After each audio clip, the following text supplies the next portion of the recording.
Hi, welcome to Lies and Secrets channel. We hope you will have fun with us. Enjoy watching. I was forced into a nightmare by my own father. The air was thick with the stench of alcohol and despair, the kind that clings to the walls and sears into your memory. I was just 15, a girl on the cusp of womanhood, when my world twisted into a nightmare. My father lost in his own demons. His eyes bloodshot and his words slurred made a demand that would fracture our family forever. "You'll do it." He slurred his voice, a mix of command and desperation, "or I'll make sure you regret it." The room spun as I looked into the eyes of our family dog, a creature I had loved now a pawn in my father's twisted game. The weight of his words, the threat behind them was palpable, suffocating.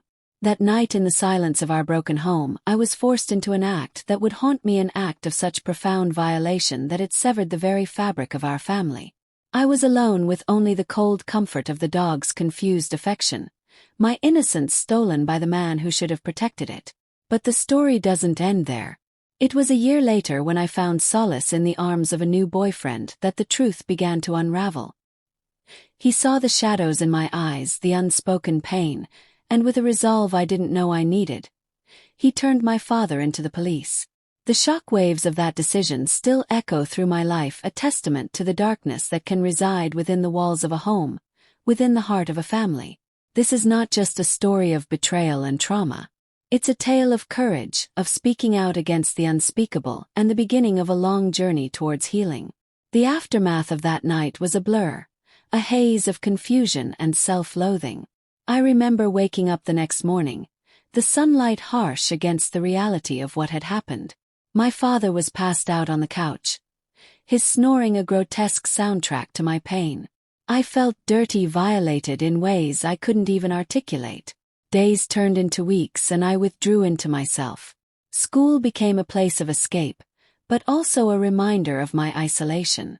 Friends noticed the change, but I couldn't bring myself to explain. How do you tell someone that your father, the man who was supposed to be your protector, had become your tormentor? The house was a prison, every corner echoing with the memory of that night. My mother, lost in her own world of denial and neglect, was no help. She saw the changes in me, but chose to look away, her silence as loud as my father's drunken demands. Then came the day I met Anthony. He was different, kind in a way that felt foreign to me. His touch was gentle, his words comforting. For the first time in a long time I felt seen, not for the broken pieces I was trying to hide, but for the person I could be. We were lying in his room, the soft glow of his desk lamp casting shadows on the walls. When I finally broke, the words tumbled out of me, raw and unfiltered. I told him everything, expecting disgust or disbelief. But instead I found compassion. Anthony's face hardened as I spoke, his eyes filled with a mix of anger and sorrow. "We need to do something," he said, his voice firm yet gentle. "This can't continue, not for you, not for anyone else." The decision to go to the police was his, but the courage to face what came next was mine. We sat in the station, the fluorescent lights stark against the dimness of my life. I recounted the night, my voice steady but my heart racing. The officers listened, their faces a mask of professionalism, but I could see the horror in their eyes. When my father was arrested, the house felt emptier but also lighter. The weight of his presence was gone, but the scars he left behind were still fresh. The community was shocked. Whispers followed me like a shadow, but amidst the scandal, there was also a strange sense of relief, a beginning of reclaiming my life. Anthony stood by me, his support unwavering. Together we navigated the legal proceedings, the therapy sessions, and the slow, painful process of healing. It was a journey marked by setbacks and small victories, but it was my journey one. I was finally taking control of this story. My story isn't just about the darkness that can dwell within a family. It's about the light that can come from speaking out, from finding someone who believes in your worth, and from the strength it takes to rebuild from the ruins of betrayal. As time passed, the legal battles and therapy sessions became part of my routine, a grim reminder of what I had endured. Each visit to the therapist was like peeling back another layer of my psyche, revealing the raw, tender wounds beneath. Anthony was there, His presence a constant reminder that not all men were like my father.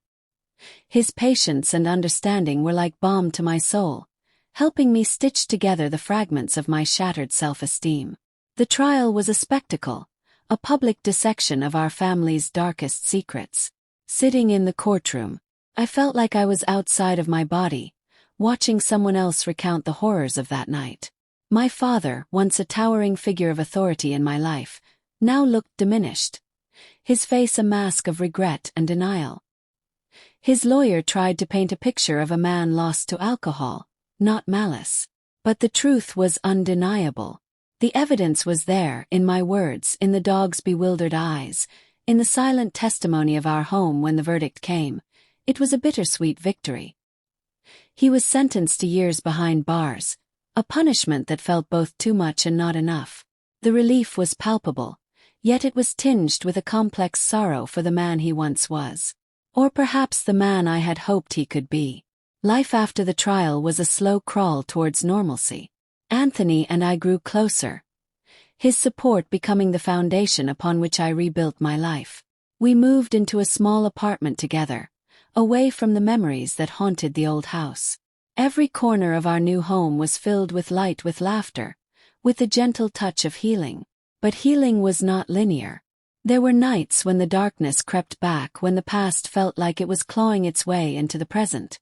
On those nights, Anthony would hold me, whispering reassurances, reminding me that I was not alone. Therapy continued, a necessary pilgrimage to confront and eventually coexist with my trauma. The community's whispers began to fade, replaced by a new narrative, one of resilience and recovery. I started volunteering at a local shelter for abuse survivors, sharing my story not for sympathy but as a beacon of hope. It was there I met others like me, each with their own tales of survival, each a testament to the human spirit's capacity to endure and overcome.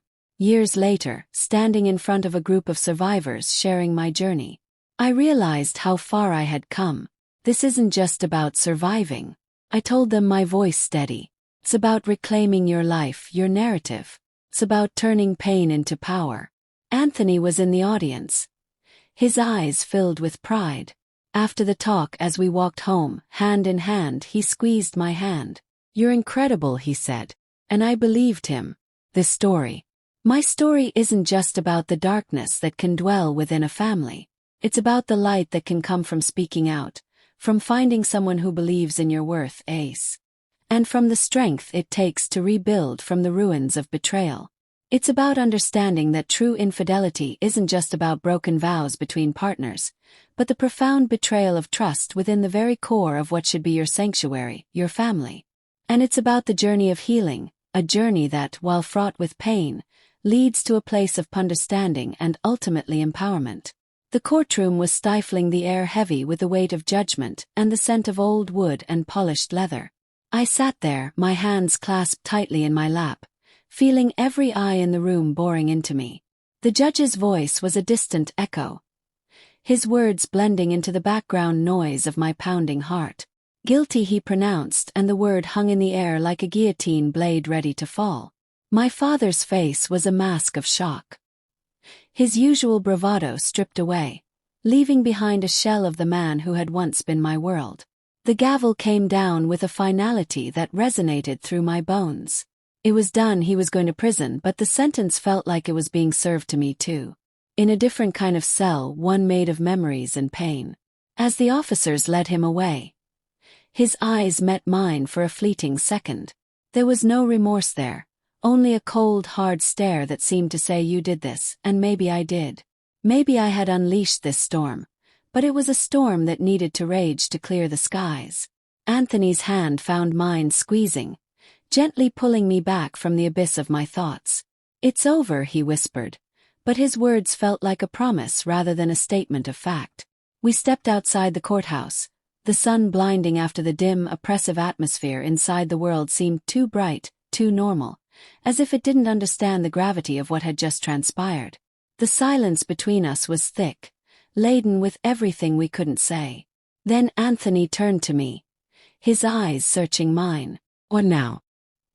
he asked, his voice barely above a whisper. I looked at him, really looked at him, seeing not just the boy who had stood by me, but the man who had become my anchor in this tempest. "Now we heal," I said, my voice firm, surprising even myself with its conviction.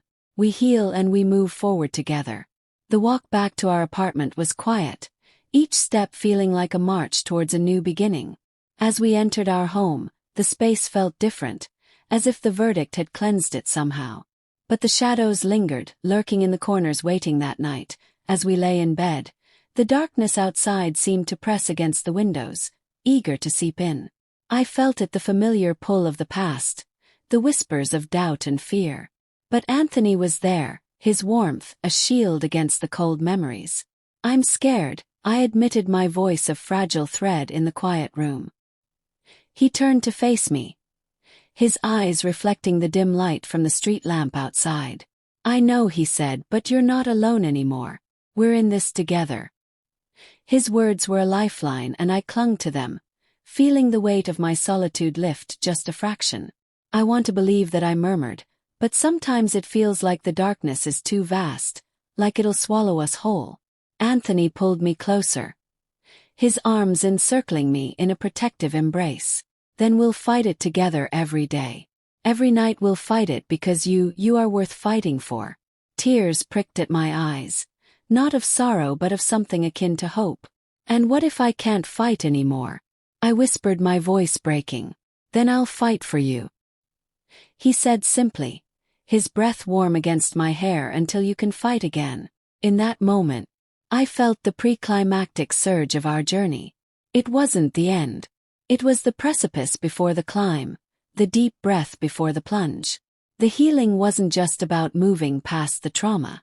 It was about forging a new path, one where love and support could coexist with pain and recovery. As sleep began to claim me, I realized that the true infidelity was not just my father's betrayal, but the betrayal of my own trust in myself, in my family, in the world. But here with Anthony, I was beginning to reclaim that trust, piece by painful piece. The road ahead was uncertain, fraught with challenges, but for the first time, I wasn't walking it alone. The courtroom verdict had settled like dust, but the storm inside me was far from over that night. As Anthony and I lay in the silence of our new apartment, the shadows seemed to grow, stretching out from the corners of my mind, whispering doubts and fears. "I'm scared," I admitted again, my voice barely a whisper, the darkness amplifying my vulnerability. Anthony's arms tightened around me, his warmth a stark contrast to the cold dread seeping into my bones. "I know," he murmured, his voice steady, "but remember, we're not fighting this alone anymore."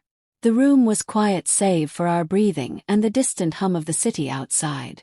But within that silence, my mind was a cacophony of memories, each one a sharp reminder of what I had endured. Suddenly, the phone rang, slicing through the night. Anthony reached over to answer it, his face growing tense. As he listened, he handed the phone to me, his eyes filled with concern.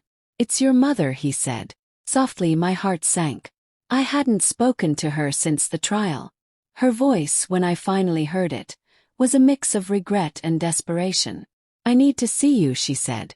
Her words rushed. "I need to explain, to apologize. Please, can we meet?" The next day I found myself sitting in a small cafe, the scent of coffee mingling with the tension in the air. My mother sat across from me, her eyes red-rimmed, her hands nervously twisting a napkin. I didn't know she started, her voice breaking. I was so caught up in my own pain, my own denial. "I'm sorry, so deeply sorry for not being there for you." Her apology, though heartfelt, felt like salt on an open wound. "Why?" Now I asked, my voice cold, the anger and pain I'd suppressed for so long, bubbling up because I saw him today. She confessed, tears now freely flowing. "He's in prison, but he still holds power over us, over me.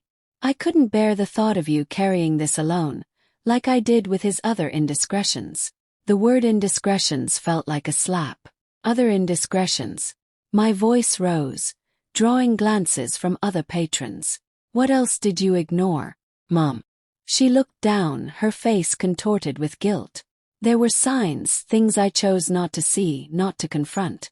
I thought by staying silent I was protecting you, but I was only protecting him." The cafe seemed to close in around us, the walls echoing with the weight of her confession. My mother's silence had been complicit, her inaction, another form of betrayal. I need to know everything. I demanded, my voice steady, despite the storm inside. I need to understand why you let it go on for so long, as she recounted her own tales of fear, of threats, of the slow erosion of her spirit. I felt the ground beneath me shift. My father's shadow loomed large, not just over me, but over her too, a specter that had haunted our family for years. The revelations were like a dam. Breaking each word from her lips was another piece of the puzzle, revealing the depth of our family's dysfunction. But with each piece, I felt a surge of strength, a resolve to not let this darkness define me or my future. I'm going to speak out. I declared, my voice firm, not just for me but for all of us. This ends now, Mom, the cycle of silence, of fear. It ends with me. She nodded, tears streaming down her face, a mix of relief and sorrow. I'll support you, she whispered, whatever you need. Leaving the cafe, the weight of my past seemed lighter, not because it was gone, but because it was now shared. Anthony was waiting outside, his presence, a reminder that I wasn't alone in this fight. As we walked away, hand in hand, I felt the climax of our struggle. Approaching the confrontation with my mother wasn't just about understanding her role. It was about reclaiming my narrative, turning the pain into power. The road ahead was still fraught with the remnants of my trauma, but now I had allies. I had truth, and most importantly, I had the resolve to heal, to fight, to live. The true infidelity, I realized, wasn't just my father's actions, but the betrayal of trust, the silence that enabled it, and the denial that perpetuated it. It was the infidelity of a family's duty to protect, to nurture, to love unconditionally. But in that cafe, with my mother's confession and my resolve, the cycle was breaking. Years have passed since that day. My father remains in prison, a ghost of the past that no longer haunts me with the same ferocity. My mother and I, we found a new kind of relationship, one built not on the ruins of our past, but on the hope of our future. She's in therapy, confronting her own demons, and I'm proud of her. For that, Anthony and I, we've grown together, not just as partners but as survivors, as warriors in our own right. We've built a life where laughter is genuine, where love is a choice made every day, and where support is unwavering. We've traveled, we've learned, and we've shared our story not as a tale of woe, but as a beacon of what can be overcome. Today, as I stand here looking out over the crowd at another Survivor event, I see faces that remind me of where I've been, but I also see hope, resilience, and the beginnings of healing. I speak not just of my journey but of the universal struggle against the darkness that tries to define us. True infidelity, I say, my voice clear, is not just about the betrayal of a partner. It's about the betrayal of trust within the family and the silence that allows it to persist. Dear friends, thank you very much for watching. Leave comments, put likes, share with friends.